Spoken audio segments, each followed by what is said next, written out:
As the army advances on the battlefront in the north, the government is attempting to complement the military efforts with humanitarian assistance to displaced communities. However, it is a task that is understandably proving to be quite difficult. We go to Vaunia in our next report to see the humanitarian situation there. Vaunia has all the characteristics of a frontier town, being so closely located to the war zone. It has been the town from where supplies to the north have gone and where the train makes its final stop on the northern route.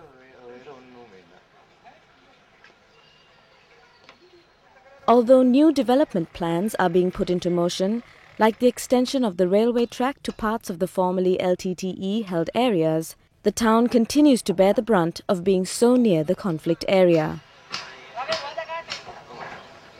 One of the most urgent needs at the moment is to set up the required facilities for displaced communities.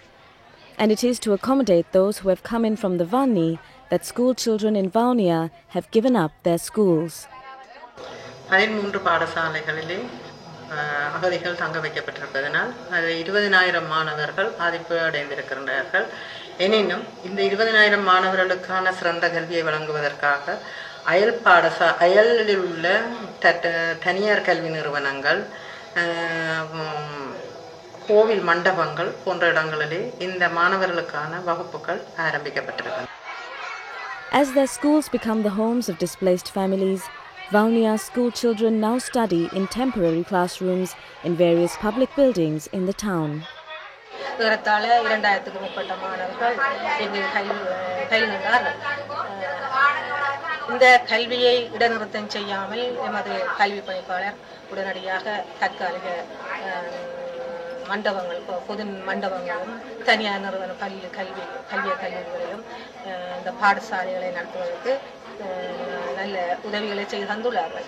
இருந்தாலும் எமது பாடசாலையில் உள்ள மாணவர்கள், ஆசிரியர்கள் ஒரே இடத்துல ஒரே மண்டபத்தில் இல்லாமல் 13 இடங்களில் வைரோபுலியத்தில் உள்ள மண்டபங்களிலும் இந்த தனியார் கல்வி நிறுவனங்களிலும் சென்று கல்விகளுடன் ஆசிரியர் சென்று வருவது மிகவும் கஷ்டமான ஒரு நிலையை ஏற்படுத்தி கொண்டிருக்கின்றது.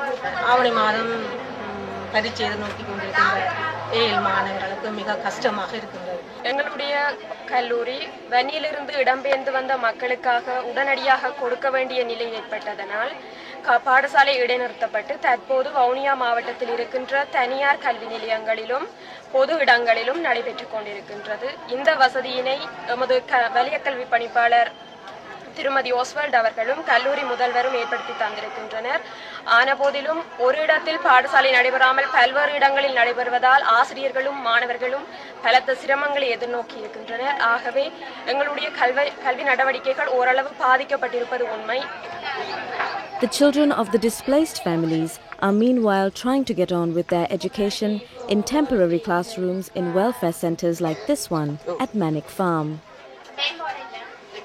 மெனிக் ஃபார்மிலே 620 மாணவர்களும் 51 ஆசிரியர்களும் இருக்கின்றார்கள். மெனிக் ஃபார்மை பொறுத்த மட்டிலே அங்கே கல்வி சிறப்பாக நடைபெறுகிறது. அம்மாணவர்களுக்கு தேவையான சீருடை, இலவச பாடநூல் விநியோகம், பிள்ளைகள் படிப்பதற்கு தேவையான புத்தகங்கள், கோப்பைகள், தளபாடங்கள் யாவும் வழங்கப்பட்டு அவர்களுடைய பாடசாலை சிறப்பாக இயங்கிக் கொண்டிருக்கின்றன. ஆனால் இந்த டிரான்சிஸ் கேம்ப் என்ற இடத்திலே இருக்கும் மாணவர்களுடைய கல்வி நிலை மிகவும் கவலைக்குரிய விடயமாக இருக்கின்றது. Let's hope that these school children will soon get the opportunity to pursue their education in earnest and in a healthier environment. We'll be back after this short break.